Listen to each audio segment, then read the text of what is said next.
Hablábamos la semana pasada de que el amor, que es algo esencial, porque la esencia de Dios no podemos permitir que se enfríe en nosotros, porque, ¿sabéis? Hay algo que a mí me encanta, y esta mañana mismo volví a repasarlo. Señor, qué bueno es asegurar nuestro corazón en tu palabra, sabiendo en quién hemos creído, pero no solamente es en quién, porque te digo una cosa, por si no te acordabas o no lo sabías, la Biblia dice que los demonios también creen en Dios y tiemblan incluso, cosa que nosotros difícilmente hacemos, pero no creen. Nosotros, aunque no temblemos, lo que sí debemos es creer en Él, en su palabra, porque Él es fiel. Y hay esta palabra que no es la de la predicación de hoy, solamente quiero que la tengas ahí en tu mente, en tu corazón, que está en Isaías 46, versículos 9 y 10. Fíjate lo que dice, presta atención. Dice, acordaos de las cosas pasadas desde los tiempos antiguos. Tenemos la historia que nos puede enseñar y demostrar muchísimas cosas, ¿no? Dice, bueno, no te olvides de eso. Por ejemplo, en la situación que está ahora Israel, pues deberían recordar el pasado, cuando él actuaba junto con Josué y derribó una ciudad que era realmente pues invulnerable, era indestructible, que era Jericó, y así fue derribando ciudad y conquistando ciudad tras ciudad, porque obedecían a Dios. Y recuerdas una anécdota. La siguiente vez, confiados además en su gran victoria sobre Jericó, fueron ahí a sus anchas como diciendo, bueno, esto es pan comido, esto nosotros lo tenemos ya hecho, y fueron a la siguiente ciudad, que se llama Ai o Ai, y allí sufrieron un ay, porque les dieron palo, porque fueron sin el Señor. Ya no se acordaron de que era el Señor el que les daba las victorias. Rectificaron, cosa que es de sabios y para nosotros esencial, rectificar, y ya a partir de ahí conquistaron pueblo tras pueblo, ciudad tras ciudad, hasta poseer la tierra que el Señor les había dado. Bueno, por eso dice, acordaos de las cosas antiguas. Y repito, hoy en Israel, que están en una situación tan lamentable, no sé si sabéis lo que esta semana han hecho, es que es algo cruel. Primero, esta semana nos hemos enterado que al mes siguiente de secuestrar a unos niños un poquito mayor del que acabo de presentar y otro que era 6, no sé cuántos años, muy poquitos, los mataron cruelmente. Está demostrado. Los ahogaron, los asfixiaron y luego cuando quisieron hacer aparentar de que era fruto de un bombardeo de Israel, los despedazaron, pero claro, Israel sabe muy bien cómo queda una persona después de que le caiga una bomba encima. Y sabe muy bien cuando es asfixiado y cuando es hecho pedazos deliberadamente. A esto se les va a venir un ay. Y la Biblia dice clarísimamente que nadie tenga la menor duda de que van a desaparecer. Lo dice la Biblia. Y Dios no miente. Porque precisamente, después de decir que nos acordemos de los tiempos antiguos, dice, porque yo soy Dios. No es cualquier pintamonas que anda por ahí diciendo bobadas como ahora les gusta tanto. Yo soy Dios, dice, y no hay semejante a mí. No hay nadie absolutamente que se asemeje a nuestro Dios. Que nos está diciendo, mira, puedes confiar en mí porque soy el Dios Todopoderoso, el único.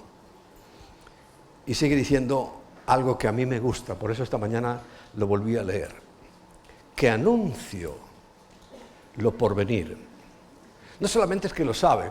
Recuerda, estas semanas pasadas hablamos bastante de la presciencia, que no es presencia, no, presciencia es el conocimiento anticipado que Dios tiene de todas las cosas, presciencia. Confundido, y vuelvo a recordarlo porque sé que es una herejía de las que circulan por los ambientes cristianos, con la predestinación, que no es que Dios diga, tú te vas a salvar y tú no, y tú sí, tú no, tú también, tú tampoco. No, no estamos nunca hablando de esas cosas. Eso es una aberración. Pensando en la grandeza y en el amor de Dios, no es así. Sino que Dios también conoce por anticipado quién aceptó la invitación y recibió la vida eterna y quién no. Él lo sabe perfectamente. Porque, fíjate, que anuncio lo por venir desde el principio. Por venir, lo que no ha venido, lo que no conocemos. Pero va mucho más allá del momento de la creación. Dice, y desde la antigüedad, lo que aún no era hecho. O sea, no había noción, no había ninguna posibilidad, ninguna estadística que pudiera demostrar tal cosa. ¿Y qué digo? Y dice Dios, mi consejo, lo que Él ha dicho, y la palabra consejo es muy buena, porque fíjate que los mandamientos son más bien consejos, algunos son órdenes. No matarás, no es un consejo, es una orden. Es más, estamos fallando estrepitosamente en las expectativas de Dios. Un asesino que mata deliberadamente, la Biblia lo dice claro, vida por vida, ojo por ojo. Y no es un ánimo a la venganza, ni muchísimo menos, porque precisamente lo que todos conocemos es ojo por ojo. Ahí lo que está diciendo es que si te haces daño en un ojo, tú tienes o puedes hacer el daño equivalente a un ojo, no a dos, y no a más. Pero sí dice claramente el versículo anterior, vida por vida. Y no es ningún crimen, ni muchísimo menos. El crimen es el que cometió él, esa persona. Él sí es un criminal. Pero un juez puede determinar perfectamente su ejecución, es bíblico y sería muy saludable para nuestra sociedad. ¿Que se presta a equivocaciones, a errores, a abusos? Por supuesto. Por supuesto. Sobre todo cuando no es un país donde la Biblia sea predominante. Fíjate, sabes que hay una norma básica y es que dice que tiene que haber por lo menos 2 testigos, que lo hayan visto. Si solo hay uno, no lo podrían ejecutar. Tiene que haber 2 mínimo. O sea que las cosas no son fáciles. No penséis que esto es vamos a acabar con todo el mundo. No, es una justicia perfecta. Pero el que mata por placer, deliberadamente, no tiene sitio en este mundo. Lo estamos viendo en estos días. ¿Quién mató a esos niños? Todo el mundo dice, no tiene perdón. Y la verdad que no lo tiene. Si él se lo pide a Dios y se lo da, es otro asunto, pero muy difícil digerir esas cuestiones. Y hoy vamos a hablar precisamente de algo que nos hace responder, reflexionar ante estas situaciones que son muy complejas. Pero dice el Señor, mi consejo permanecerá y haré todo lo que quiero. O sea, nos anuncia las cosas que Él vio que iban a pasar y las que Él va a hacer. Las que Él va a hacer las tiene muy concretas y hablaremos próximamente de ellas. En el libro del Apocalipsis, cuando llega la última fase, las copas de la ira de Dios. Su nombre ya lo dice. Las copas de la ira de Dios. Ese es lo que dice. Esto es lo que yo voy a hacer después de esperar miles de años que la humanidad se arrepienta. No era difícil cumplir la ley y no lo hicieron, pero ya tan fácil como la gracia. Es inexcusable que la rechacemos y el mundo tristemente la rechaza. Pero hoy vamos a hablar de amor y gracia porque es la época en la que estamos viviendo. Ese amor que, bueno, pues evidentemente tiene un componente emocional, vamos a llamarle, sentimental. Me refiero en cuanto a Dios, hay gente que realmente, y uno se siente muchas veces realmente enamorado, ¿no?, de Dios, como que hay una unión, hay una sintonía, y uno lo nota en momentos de alabanza, de oración, en tu interior, de quebrantamiento, tú lo notas. Pero sabes que ese amor a Dios es mucho más práctico, no tiene una consistencia en lo que yo simplemente siento. Porque en Proverbios capítulo 4 dice que engañoso es el corazón y perverso. O sea que las emociones no es un parámetro para esto, porque todos hemos experimentado y no podemos decir que no. Que bueno, un día estás emocionadísimo, a lo mejor esta mañana te sentías muy emocionado en momentos de esta adoración hermosa y bonita que hemos tenido, pero ya fuera de esta circunstancia, pues no sientes nada, porque el sentimiento es engañoso y además es perverso. No podemos nunca fiarnos de ese sentimiento, sino por el contrario, tenemos que vivir por principios. Principios. Dice Lucas capítulo 15, una parábola que vamos a considerar, vamos a estudiar, porque habla del hombre que tenía 2 hijos. Y vemos con claridad como que la humanidad se divide como en 2 bandos. Hoy, en esta época en la que vivimos, ya en casi todos los países esa polarización se ve claramente. Y se ve además como esa rivalidad ya se vuelve verdaderamente agresiva y violenta. Hace unos años, no llega todavía al siglo, en el 1936 en España pasaron, porque nosotros no vivíamos ninguno, una guerra cruenta, muy fuerte. Murió 1 millón aproximadamente de personas, de hermanos contra hermanos. No era que los franceses nos invadieron, que sí lo hicieron en otro tiempo, más antiguo, o que los portugueses, que son más hermanos nuestros, se rebelaron contra nosotros. No.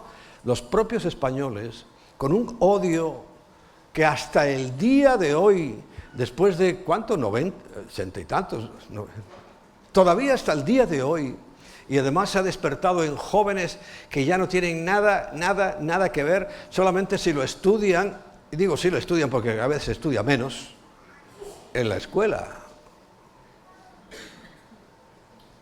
Pero es un odio a muerte. A muerte. Y no tiene ningún sentido. No tiene ningún fundamento. No tiene ninguna base. Pero ahí está. Porque el fundamento y la base está en el corazón. En el corazón. Porque de ahí es donde parten todas las cosas. Pero antes quiero que no olvides, deja ahí el dedo puesto en ese capítulo 15 de Lucas. La semana pasada el versículo más importante que vimos, ¿cuál fue? Primera de Juan, capítulo 4, versículo 8. La primera carta de Juan, el apóstol, en el capítulo 4, el versículo 8 dice: el que no ama, y el amor es la obediencia, no el sentimiento como te acabo de explicar, sino la obediencia, el respeto, el vivir por principios. Tú, si no eres un millonario, que por cierto casi ninguno es vago, tienes que levantarte todas las mañanas a cierta hora y estar en tu trabajo a cierta hora, porque si no te echan, ¿verdad? O sea, no puedes sentir y decir, bueno, hoy no tengo muchas ganas de ir a trabajar, no voy. según la ley, ¿cuántos son? 3 días. A ver los leguleyos que tenemos por aquí. 3 días de falta injustificada es suficiente para que te larguen. No vivimos de esa manera, sino por principios. Y el principio supera, y además tiene que superarlo con creces, en mucho, lo que es las emociones, lo que es el sentir. Sentir. Bueno, cuando estamos hablando de amor, esa es la clave. Ir más allá del sentir. Porque, bueno, con las personas nos ha ocurrido. Un día sientes realmente, oye, qué persona tan bueno, qué hombre tan mujer, qué chico, qué chica, tan majo, oye, qué bien me cae. Pero al día siguiente lo sorprendes o hace algo y cambia el sentimiento y dice, pero qué tipejo es este, pero que es un impresentable, ¿verdad? Porque es sentimiento. Pero igual que el ejemplo que te puse de ir a trabajar, que es uno de los más claros y patentes, pues tenemos que vivir en lo mismo, ¿no? No importa lo que tú sientas, porque repito, el sentimiento es un sube y baja, y se tira más tiempo abajo que arriba, ¿verdad que sí? Es una decisión,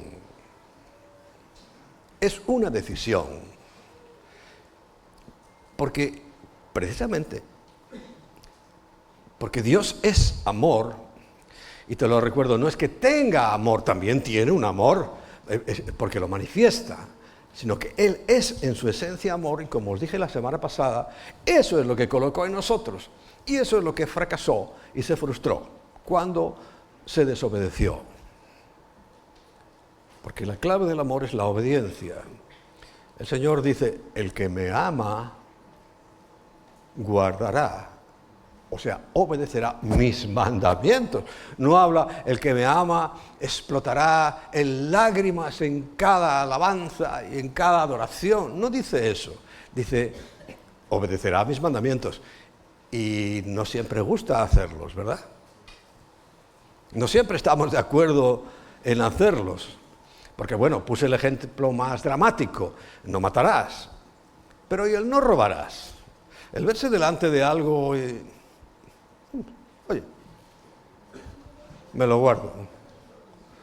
Pero es tan importante como lo otro. Es más, es simplemente caer en ese ya te deja fuera de juego. ¿Me explico? ¿Lo entiendes? Te deja fuera de juego. O sea que ahí nosotros mismos le ponemos la gravedad al asunto, pero claro, son las consecuencias lo que hay que valorar. No es lo mismo que una muchacha se quede embarazada, está muy mal porque entonces ha fornicado. Y lo dice la Biblia, no fornicarás. Pero peor es que mate a la criatura, porque ese mandamiento sí es vida por vida. Vida por vida, no lo olvides. O robarte algo en la oficina, o robarte algo en la calle, marcharte sin pagar, colarte en el metro, todos esos son robos. ¿Que no va a ser vida por vida? Por supuesto que no. Pero en la cuenta están, ¿eh? En la contabilidad de tu vida ahí está. Y sabes que el único remedio que tienes es que esa factura se pague. Es una deuda que tienes. ¿Y sabes cuál es lo maravilloso de los verdaderos cristianos? No hablo de religiosos, de gente que viene incluso a nuestras reuniones como una misa, mirando el reloj, a ver, se va a pasar hoy, y tengo ahí las alubias ya en remojo. No. No estamos en una misa. Es que cuando uno viene a buscar la presencia de Dios, no viene con el tiempo cronometrado y todo tiene que ser pa. No debería ser así. Yo por eso me he negado a hacer más de una reunión, porque es que no me parece, no sé, es como repetir misa y misa. No, es que es algo que es dejar que el Espíritu se mueva. Y el Espíritu se puede mover 8 veces y todas las veces, pero no lo veo, sinceramente. Lo hemos hecho en el pasado Y a lo mejor un día lo tenemos que hacer si el Señor nos lleva por ese camino, pero no lo veo, sinceramente. ¿Por qué? Porque en esa decisión de obedecer, nosotros tenemos que violentar muchas veces nuestras emociones, nuestro deseo. Porque dice, el que no ama no ha conocido a Dios. Y cuando está hablando de amar, es la palabra ágape. No sé por qué en España se ha popularizado, o se popularizó en el pasado, porque hoy ya no lo oigo tanto, pero antiguamente cuando alguien te invitaba a un aperitivo, a un vino español, le llamaban un ágape. No tiene ningún sentido. Gramaticalmente, ágape no es un aperitivo, ni siquiera un gesto de cariño. Es el amor de Dios, que a diferencia de los otros tipos de amor, aún del filial, fileos en griego, aún del amor filial, que tiene una condición, o que seas familia, o que seas muy amigo. Y sí hay una relación que es buena, es más, nosotros se nos manda que nos amemos también filialmente, porque somos hermanos en Cristo. Si es que eres verdaderamente hijo de Dios, claro. Estamos hablando no de los de la misa, sino de los que han entregado su vida a Cristo. Y cuando tú le entregas la vida a Cristo, ya no vivo yo, dice el apóstol Pablo, mas Cristo vive en mí. Y lo que hago en la carne, lo hago en la fe, en la confianza que de Él. O sea, ya no vivo yo. O sea, ya no hago lo que yo quiero, ya no estoy a mi capricho, sino lo que Dios me dice, hasta tal punto que el apóstol Pablo llega a afirmar en sus cartas que él se sentía literalmente un esclavo, pero un esclavo voluntario. Dice, yo me he metido debajo del Señor y yo voy a hacer lo que Él quiera, como un esclavo. ¿Y cuál es la diferencia de un esclavo y un empleado? El esclavo no tenía ninguna opción, ninguna, ni la más mínima. El esclavo sí que no se podía permitir ni un día, ni un instante de dejar de sus obligaciones porque lo mataban. Bueno, la característica que Pablo dice, yo como un esclavo estoy con Cristo, yo no le voy a fallar, no, lo que Él me diga, lo que Él me mande, a donde diga que vaya yo voy a ir, y lo que yo quiera que haga, porque fijaos que la clave de Pablo, ¿cuál fue cuando se encontró con el Señor? ¿Qué quieres que yo haga? Él no pensó, mira, bueno, ya estoy aquí en esto, con los además apóstol, ya me tienen que respetar, ya soy aquí un jefazo. Al contrario, él le preguntó al Señor, ¿qué quieres que yo haga? ¿Tú le preguntas eso? Pues es lo único que puedes hacer, no tienes otra opción. Si verdaderamente eres de Cristo, propiedad de Cristo, tú tienes que decir, ¿qué hago? No hacer tus ideas. Porque ¿sabes por qué a veces el Señor no responderá a nuestras oraciones y demás? Porque le presentamos como la lista de la compra. Quiero esto, quiero esto, quiero esto, quiero esto. Y el Señor dice, sí. Siéntate que ya voy. No, uno tiene que decir, Señor, ¿qué hago? ¿Qué quieres que yo haga? Porque sabemos muy bien, y te lo recuerdo porque también pronto voy a hablar otra vez del tema más complicado y complejo para el ser humano, que es las finanzas, lo material, que el Señor dice en Mateo 6:33 una cosa clarísima. Buscad primeramente el reino de Dios y su justicia, y todo lo demás, sin excepción, todo será añadido. Por tanto, el que está pendiente de la añadidura fracasa. Estrepitosamente fracasará, siempre. Delante de Dios no tiene futuro. Pero tú buscas el reino de Dios y hacer la justicia que Él nos pide. Tranquilo, no te faltará de comer. Mateo 6, pero lo veremos en su día. ni qué comer, ni qué vestir, ni dónde vivir, ni nada de nada. Y hemos pasado por ese camino nosotros, y cuando digo nosotros estoy hablando de Emma y mío, hemos pasado por ese camino y lo hemos comprobado. Y os lo he dicho una y otra vez, el tema material, el tema económico para nosotros, para Emma y para mí, no tiene ninguna relevancia. No nos preocupa ni un segundo al año, no al día, al año. Porque ya estamos viviendo ese versículo. Nosotros estamos pendientes del reino de Dios y su justicia. Y es que el Señor añade y añade de todo. ¿Más claro? No es una teoría que yo cuento, sino que es nuestra propia experiencia de vida. Pero bueno, volvamos, porque el que no ama de esa manera dice, no ha conocido a Dios. O sea, no es cristiano, es cristino. Sí, es una diferencia. Cristiano y cristino son dos palabras que, aunque apuntan a lo mismo, no es lo mismo. El cristino es lo típico, el cristiano nominal, o sea, de nombre, que asiste, que va, que viene, que le gusta, pero no tiene compromiso.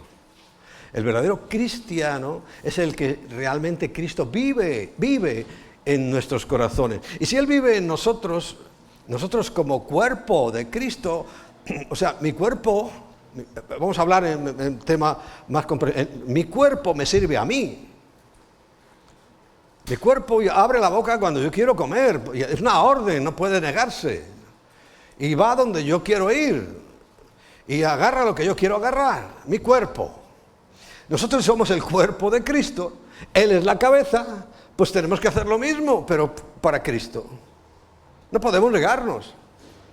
Porque cuando el cuerpo no responde a la mente, eso es un problema de salud, un problema psiquiátrico, un problema médico.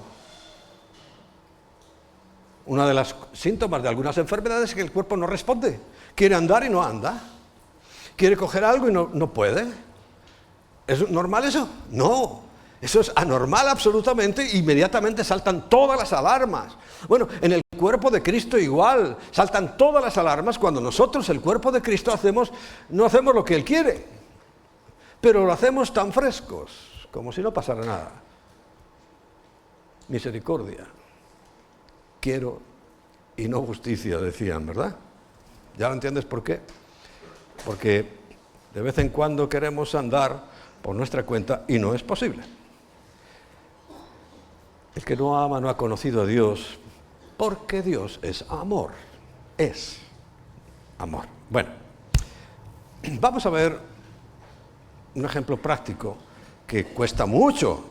En Mateo capítulo 5,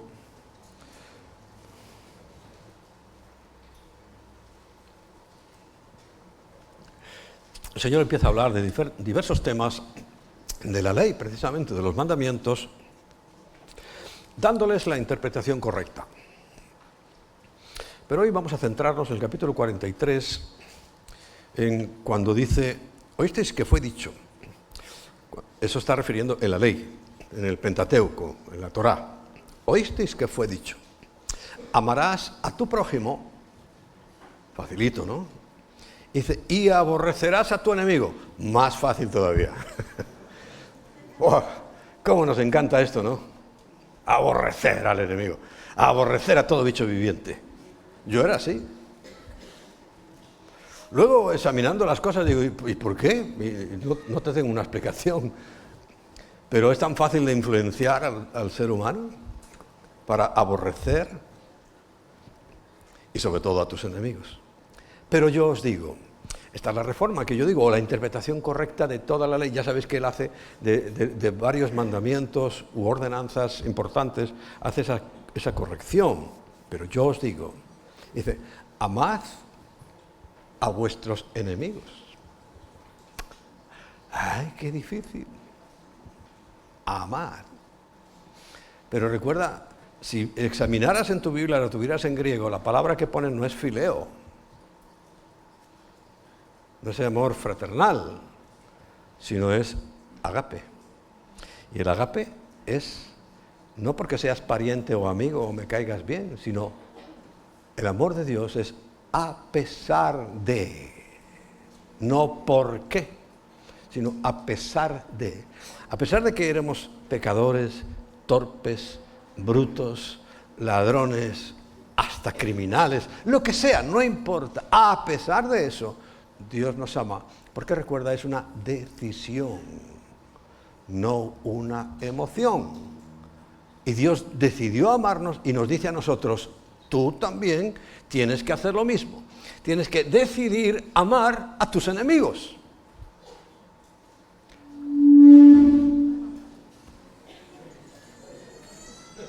El enemigo. El enemigo.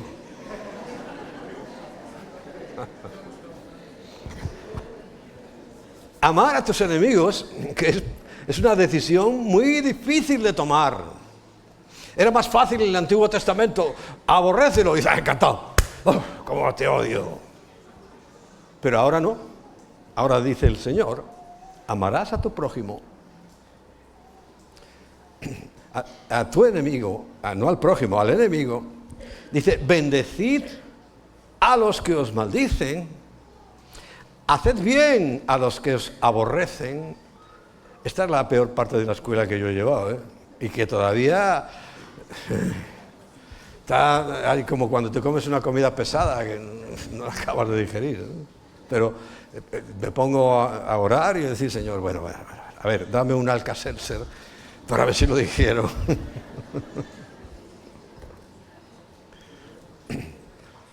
Pero es una orden. Y orad por los que os ultrajan y os persiguen. A veces le pregunto al Señor, ¿pero qué es lo que quieres que ore en realidad? Yo lo sé muy bien, pero es a ver si me dice otra cosa, ¿no? Pero no, es bendecir a los que os maldicen. ¿Para qué? Para que seáis hijos de vuestro Padre, que está en los cielos, que hace salir el sol sobre malos y buenos. ¿Te has dado cuenta de eso, no? Ahora mismo estamos aquí y los que estén haciendo cualquier barbaridad también tienen el mismo sol, no cambia. Hace salir el sol sobre malos y buenos y fíjate, los pone delante. Y que hace llover sobre justos e injustos. Porque si amáis a los que os aman, el amor fileo nada más, ¿qué recompensa tendréis? Pues mira, lo único sí es la satisfacción obtenida, pero nada más.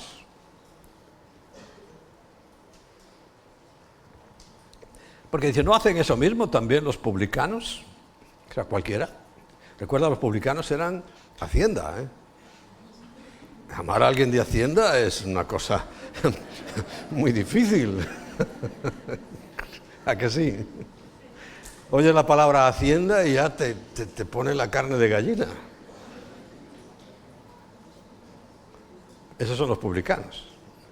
Bueno. Y si saludáis a vuestros hermanos solamente,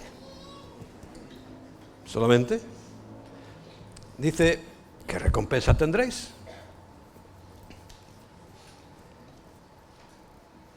Porque eso mismo hace cualquiera.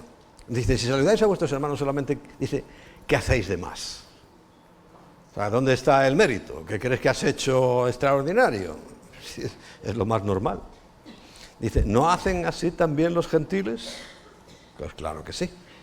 Pero dice, y está claro, cuando uno lee este versículo 48 es que se conciencia y dice, Señor, dame fuerza, dame capacidad, dame la gracia para hacer esto, porque dice, sed pues vosotros perfectos.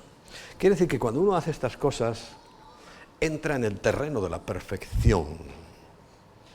No porque ya no vayamos a equivocarnos nunca, no porque ya no vayamos a cometer ningún error, no. Entramos en la perfección que no está tanto reflejada en los actos, sino en el corazón. Dice, como vuestro Padre que está en los cielos es perfecto. Porque Él sí tiene siempre buenas intenciones.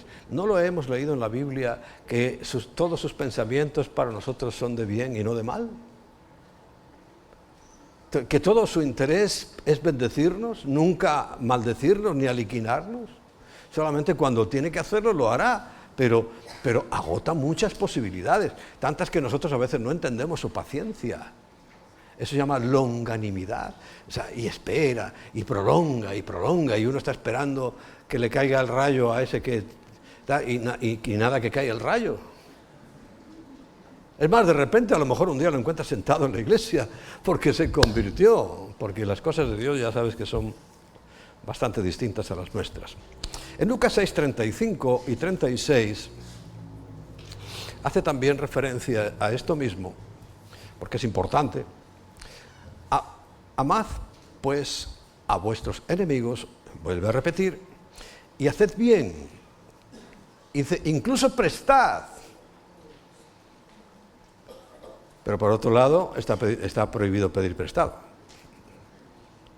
Pero bueno, y prestad, no esperando de ellos nada. Esto los tramposos, maquinadores, estafadores no deberían leer esto. Pero si tú lo haces y te aprovechas porque vas a pedirle a un hijo de Dios que va a cumplir esto, cuidadito. Dura cosa es caer en manos del Dios vivo.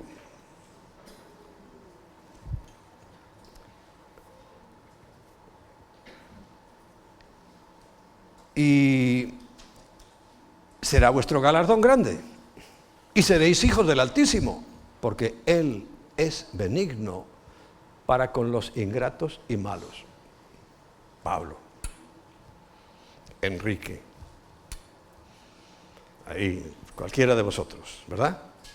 ¿A qué ha sido muy benigno con los malos e ingratos? Claro que sí.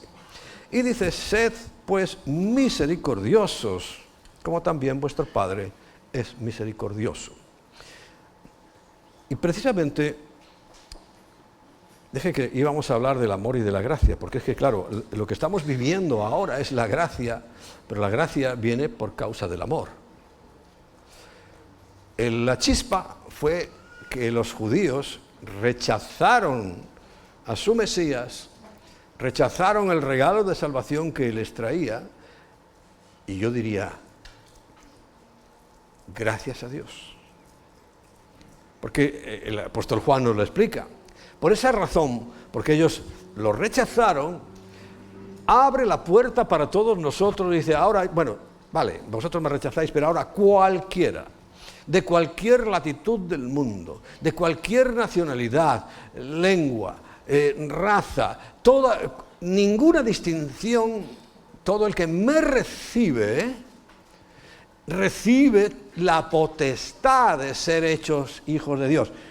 No te estarás creyendo todavía el cuento que todos somos hijos de Dios, porque por eso se va a ir mucha gente al infierno, porque se creen que son hijos de Dios. Pero aquí está hablando de que se recibe una potestad. Es lo mismo que si pensáramos que todos somos ingenieros. Todos somos ingenieros. No.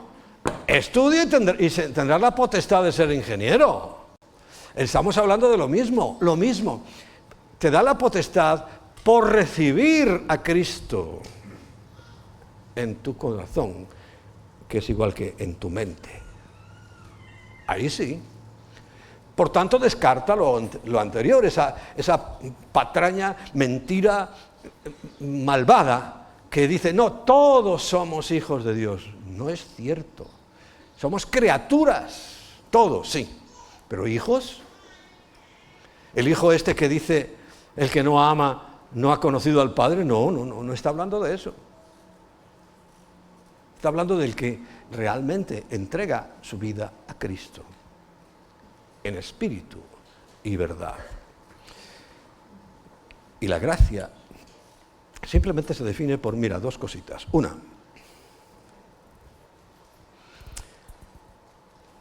las otras clases de amor, el amor filial, por ejemplo, sabes que hay otro que es el amor eros. El amor agape primero dice, te necesito porque te amo. O sea, Dios dice, yo te necesito porque te amo. Sin embargo, los otros amores, eros sobre todo y fileo, dice, ¿Por qué te amo? Te necesito. O sea, si me vienes bien para la fornicación, te necesito. Si me caes simpático, te necesito. Pero Dios dice, no, no, no. Porque ya te amo, porque mi amor está ahí presente, te necesito. Leía esta semana un artículo sobre la iglesia y cómo Dios nos demuestra a través de la iglesia esto, que Él nos necesita. Y en el fondo no nos necesita para nada. Pero Él ha dicho, te necesito y quiero que estés conmigo y que seas mi cuerpo y que trabajes por mí.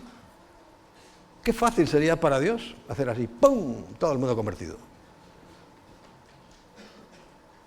Todo el mundo. No hay nada más que hacer, así en un instante.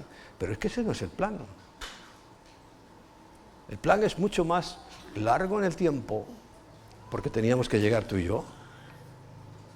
Esto no pudo hacerse hace 4.000 años, ni siquiera hace 2.000, cuando empezó Cristo, porque entonces nosotros hubiéramos quedado fuera del juego.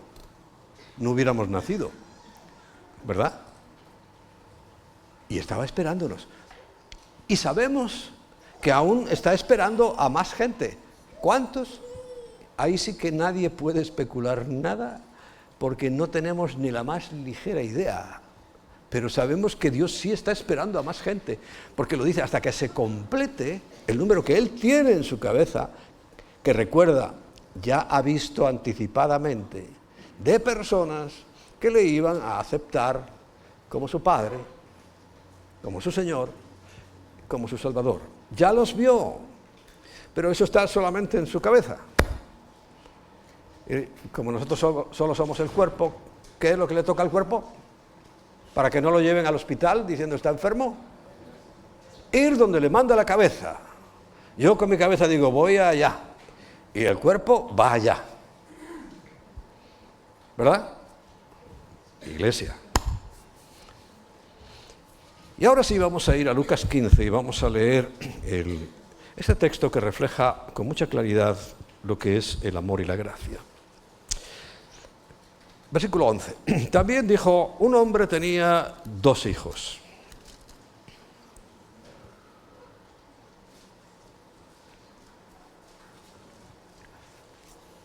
Recuerda, 2 es lo mínimo.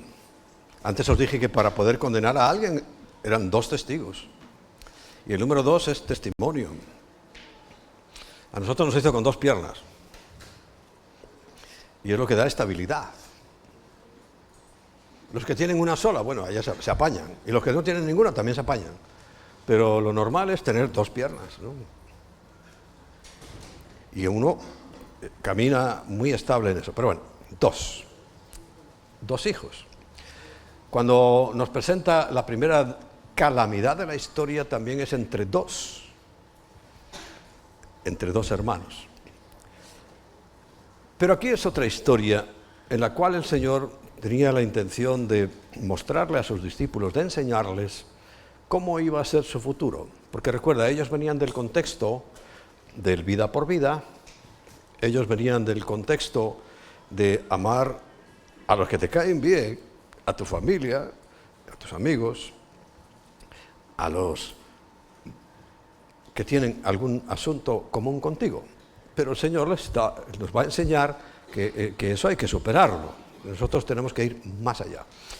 Y el menor de ellos dijo a su padre, Padre, dame la parte de los bienes que me corresponden, y les repartió los bienes a los 2. A los 2. No muchos días después, juntando todo, el hijo menor se fue lejos a una provincia apartada y allí desperdició sus bienes viviendo perdidamente. ¿Te lo puedes imaginar? Hoy, ¿qué sería? Drogas, mujeres, despilfarro, amigos falsos que mientras tuviera dinero, porque ahí está demostrado, ¿no? Y en la vida, para muchos, lo han tenido que ver así, ¿no? Vivió perdidamente. Y cuando todo lo hubo malgastado, porque este es el futuro del que hace estas cosas, ¿no? Depende del capital, tardas más o menos. Pero el futuro es todo lo hubo malgastado y además Fíjate, se añadió al asunto que vino una gran hambre, no para él que se lo gastó todo, sino en toda la provincia, en toda aquella región, y comenzó a faltarle, a él y a todos, porque antes, recuerda, vivían de lo que cosechaban. Primero tenían que sembrar, porque el que no siembra no cosecha, pero ha habido épocas, como cuando el pueblo de Dios se fue a Egipto, que no fueron voluntariamente, o sea, fueron voluntariamente porque iban a buscar comida, luego se quedaron, pero iban a buscar comida porque estas hambrunas, y en África las tenemos, porque aunque la tengamos en la Europa esta actual y occidental, o en Estados Unidos, o en los países civilizados, no importa porque se trae de otro lugar, pero allí no hay ninguna posibilidad, ni en aquel tiempo mucho menos, sino que fueron allá. Entonces, faltó para todos, y comenzó a faltarle. Entonces, claro, ya no era el ricachón que iba repartiendo para allá y para acá, y borracheras y drogas, que en aquel tiempo no había. Lo estoy pasando al tiempo de hoy, ¿no? Y todos los placeres que se le ocurrían, sin ningún problema. Y fue y se arrimó a uno de los ciudadanos de aquella tierra, el cual le envió a su hacienda para que apacentase cerdos. Un judío apacentando cerdos, de lo más paradójico. Pero fíjate hasta dónde llegaba la necesidad. Claro, en épocas de crisis siempre hay gente que le va bien. Es otro tema, ¿no? Saber aprovechar las circunstancias. Si compras cuando está en el pico alto y quieres vender luego más caro, y a lo mejor tienes que vender a la mitad o al 10%. Pero eso solo lo hacemos los pobres. Los ricos no hacen tal tontería. Estoy seguro que en este momento, ahora, no hay ni un solo rico comprando una vivienda. Ni uno. Porque ellos saben que está, esto en cualquier momento, pataplán. ¿Y sabes cuándo va a comprar él? Cuando haga el pataplán y te la compra por 4 perras. El pobre, a toda costa, quiere su vivienda, quiere su coche de lujo. Me acuerdo en la crisis anterior, del 2008, cuando Marcos me ofrecía coches espectaculares por 4 perras. Coches que les habían contado 150.000 euros a su dueño, y no os digo el precio porque os caéis sentados a lo que me lo ofrecía él. ¿Y sabes por qué no lo cogí? Por amor a vosotros. Sí, para que no se dañara el corazón de ninguno. Mira al pastor, que vaya un Mercedes de 150.000 pavos. Yo no hubiera pagado ni siquiera los 50.000 pavos. ¿Veis la dinámica? Bueno, pero es que aprovechando un poquito de por qué este se fue a la ruina. Mentalidad de pobre. Bueno. Y deseaba llenar su vientre de las algarrobas que comían los cerdos, pero nadie le daba. Cosa más rara, no podía ni siquiera comer lo que comían los cerdos. No sé en qué situación. Por cierto, las algarrobas se comen, yo de niño no las comíamos. Yo vivía en un barrio que se llamaba El Plantío, en Ponferrada, arriba. Y allí había el parque, el plantío, y había algarrobos, y cogíamos, están ricas, ¿eh? Tú sabes que hay un chocolate falso que os meten en los supermercados por no leer las etiquetas, que no es cacao, sino algarrobo. Sí. Es más, el que tiene ese colorcito más clarito, no es cacao, es algarrobo, para que lo sepas. Pero está rico, nosotros íbamos los niños y lo comíamos. Bien. O sea que estos cerdos comiendo algarrobas estaban privilegiados. Pero nadie le daba. Pero ocurre algo, dice, volviendo en sí. Claro, aquí vemos el amor y la paciencia de Dios. No lo castigó inmediatamente. ¿Te fuiste? Pues te fuiste, ahora ya... No, esperó. ¿Cuánto tiempo? No lo sabemos.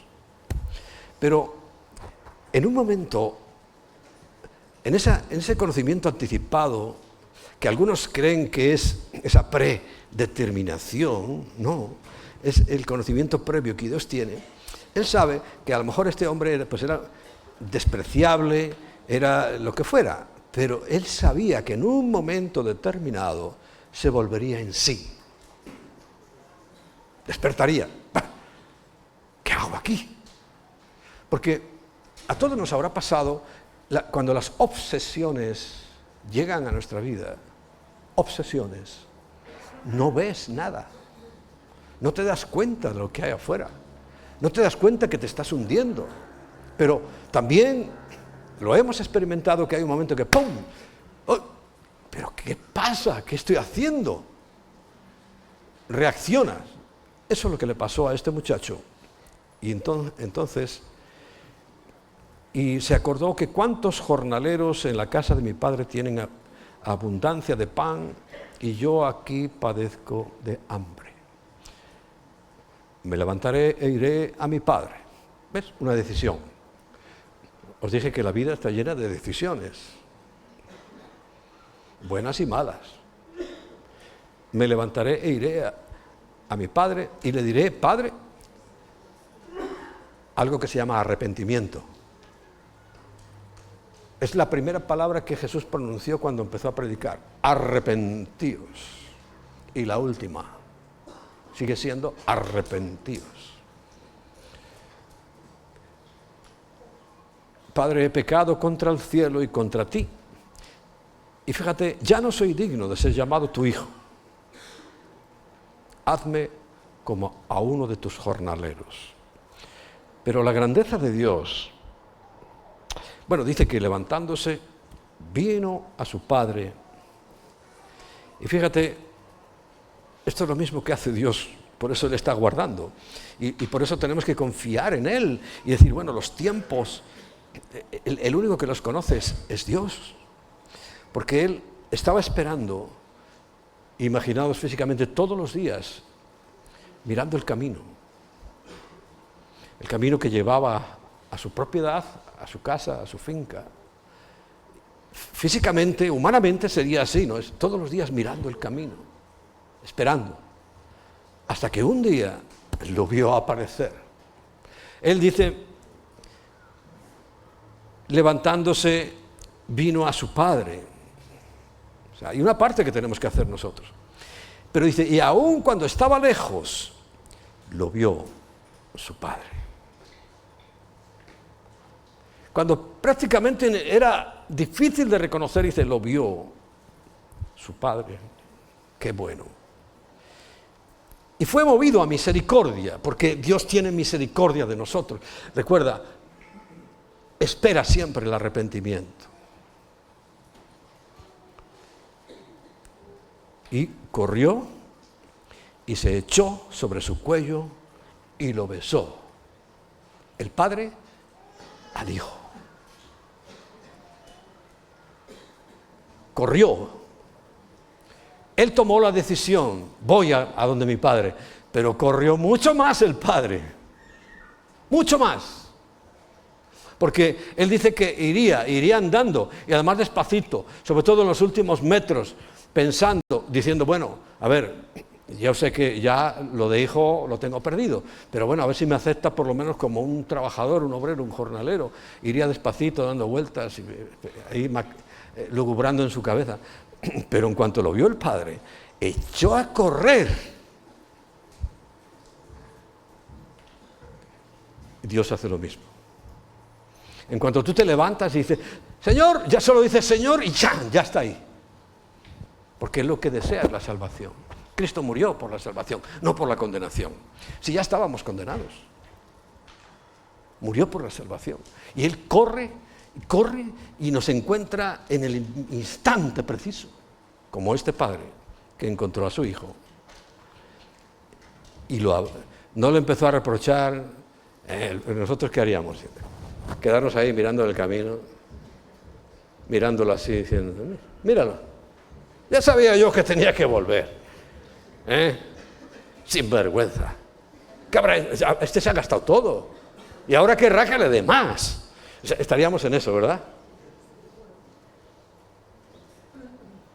Corrió.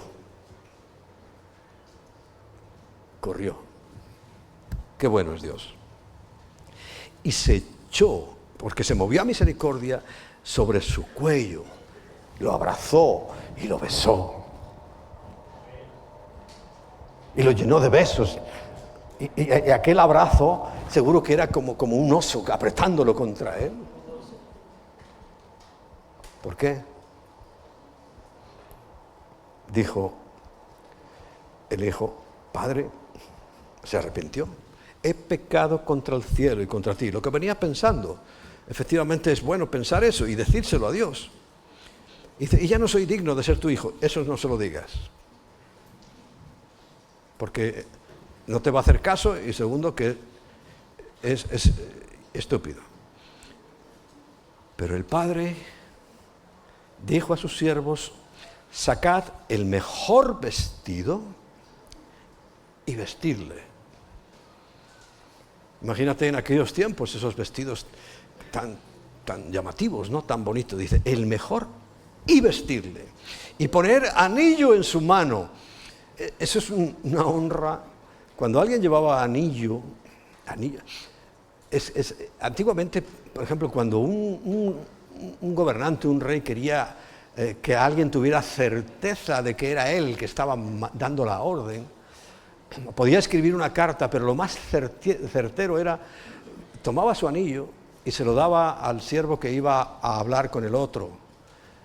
Y decía, esta es mi credencial. Y cuando el otro veía el anillo, que era del rey o del conde o lo que fuera, sabía con certeza que sí estaba enviado, que era real. Pone anillo en su mano, lo cual le da una autoridad, porque no tenía anillo más que los nobles en aquel tiempo.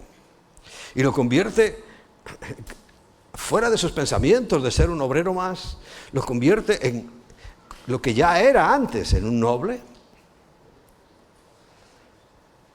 Y de repente lo calza y trae el becerro y hace la fiesta, pero hoy no quiero hablar de ese otro hijo, que sería el bueno de la película. Pero, ¿sabes lo importante? Y aquí vamos a terminar hoy. El versículo 24 dice, porque mi hijo muerto era. Muerto. Pero no estaba muerto. A nosotros cuando se nos dice que tenemos que nacer de nuevo y que estamos muertos en nuestros delitos y pecados, estamos vivitos y coleando. Pero es lo mismo, es una muerte espiritual que es igual que la muerte física, porque sabes que cuando mueras ya no hay oportunidad. Otra gran mentira que se publica, de que luego hayas hecho lo que hayas hecho, unas cuantas misas ya te van a arreglar el panorama. Pero por favor, ¿qué es eso? ¿De dónde habrán sacado eso? ¿Y cuánta gente engaña? ¿Cuánta gente engaña? Pero nada de eso es cierto. Pero él, en el pecado, porque la paga del pecado, ¿qué es? Muerte. Muerto era y ha revivido. En este caso dice revivido, pero para nosotros es nacer de nuevo. Es lo que en el capítulo 4 del Evangelio de Juan le dice a Nicodemo, un gran sabio, un gran experto, una gran autoridad de la sinagoga, o sea, del mundo religioso. No le dice una explicación magistral de ningún pasaje de la Biblia. Simplemente le dice, si quieres entrar en el reino de los cielos, porque por eso fue tan experto y tan conocedor de todas las leyes y todo, no tenía ni la más ligera idea de cómo entrar en el reino de los cielos, y por eso va donde Jesús le dice, ¿qué haré para entrar en el reino de los cielos? Y en vez de darle esa explicación refinada y magistrada, que se la podía haber dado, simplemente le dice, tienes que nacer de nuevo. Se quedó sorprendido. No reaccionó al principio, porque se queda como despistado, pero no se quedó callado y dice, bueno, a ver, pero ¿cómo hago? Dice, ¿esto que me dice? Si yo he venido que con la ley es imposible entrar en el reino de los cielos. Ahora me lo has puesto mucho más complicado, porque ¿cómo hago para volver al vientre de mi madre? Ahí sí que me dejas fuera de control, de juego. Es que no tengo ni idea. ¿Cómo se puede volver al vientre de la madre si ya tengo más de 60 años? Pero Jesús le dice, no, Nicodemo, tienes que nacer del agua que ya naciste, líquido amniótico, parto natural, y del Espíritu. Esa es la parte que no entendían. Que por más conocimiento acumulado que tuviera, y esta es como la otra parte de este otro hijo que era un sinvergüenza, pero fíjate, llegan al mismo nivel. Aparte del conocimiento, que sí hay que conocer, por favor. Yo no digo que no es que hay que estudiar, y estudiar la Biblia, y escudriñarla, y saber lo que dice.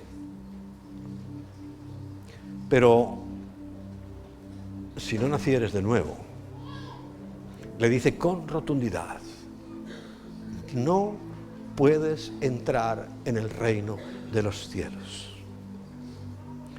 El gran sabio que era Nicodemo, y este hijo que se nos relata aquí, que era una escoria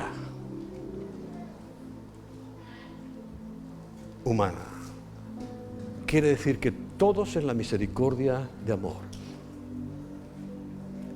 en la gracia que es el amor de Dios puesto en práctica, estamos en el mismo nivel. Por eso insisto una vez más, ¿te has arrepentido?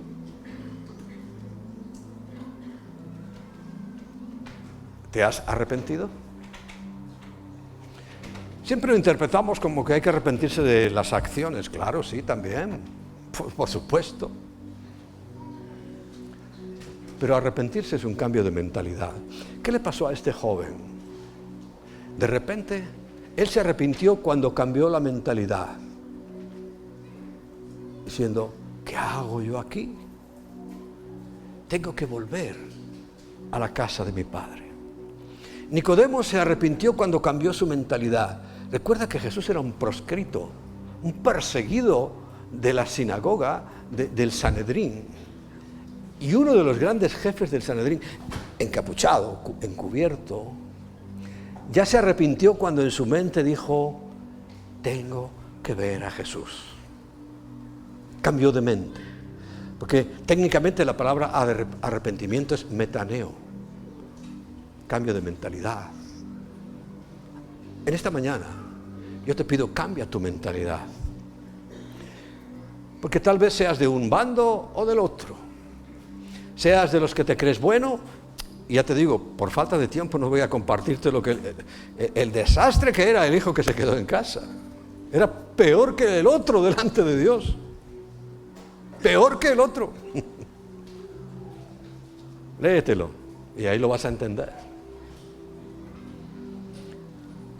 O sea, seas el bando de los bandidos, nunca mejor dicho, ¿no?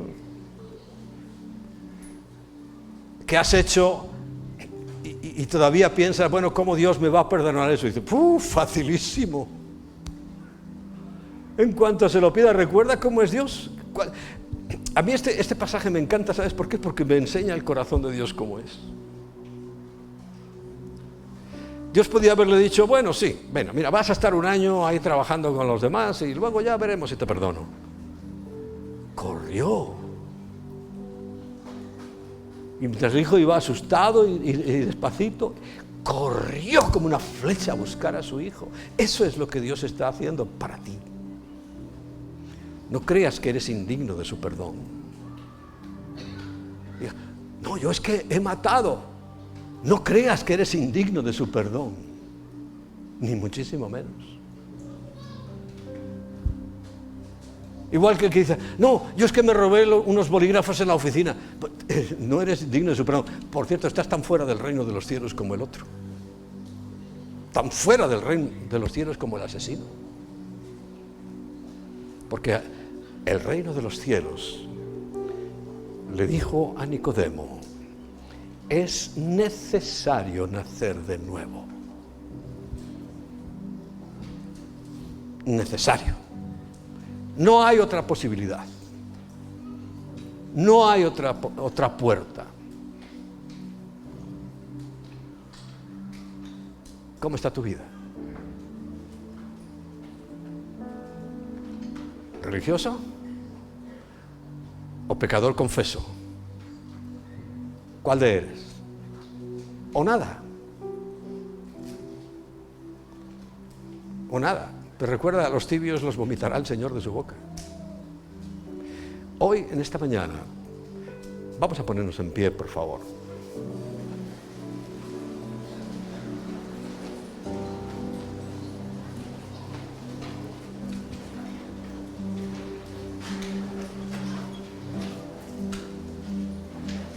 Padre,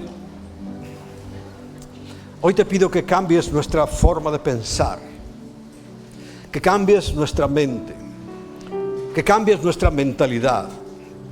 Durante muchos años ha sido afectada nuestra mente por las falsas religiones, por los conceptos equivocados sobre ti. Creemos que eres un Dios alejado o indiferente.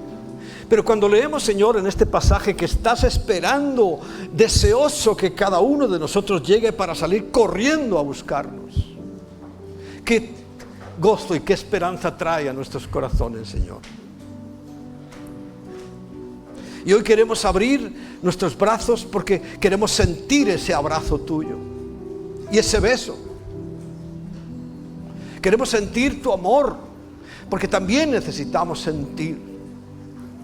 Hemos decidido, como tú, amarnos. Y amaste al que despilfarró todo, pero amabas también al otro que se quedó en casa. Pero la mayor demostración es cuando saliste al encuentro del que había desperdiciado tu fortuna, lo que tú le habías entregado.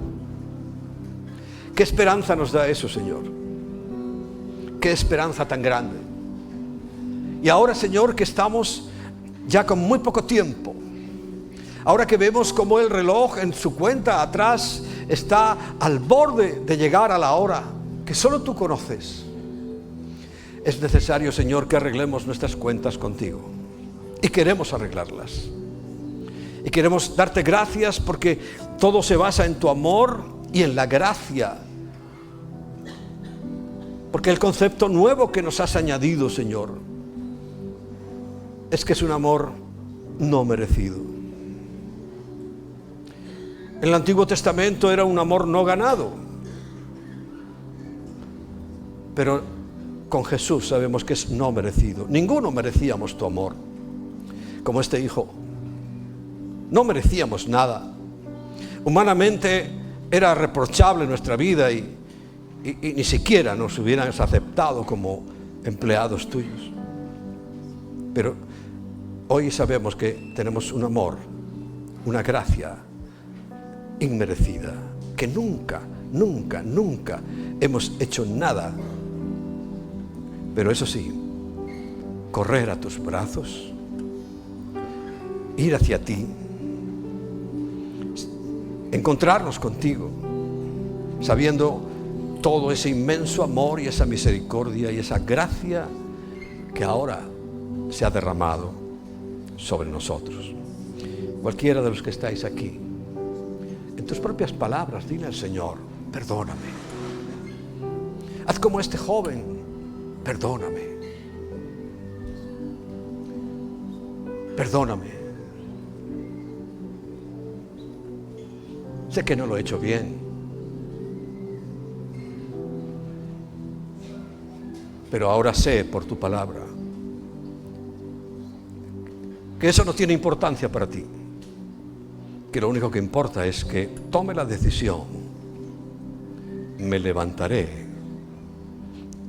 e iré a mi Padre. Gracias, Señor. Muchas gracias.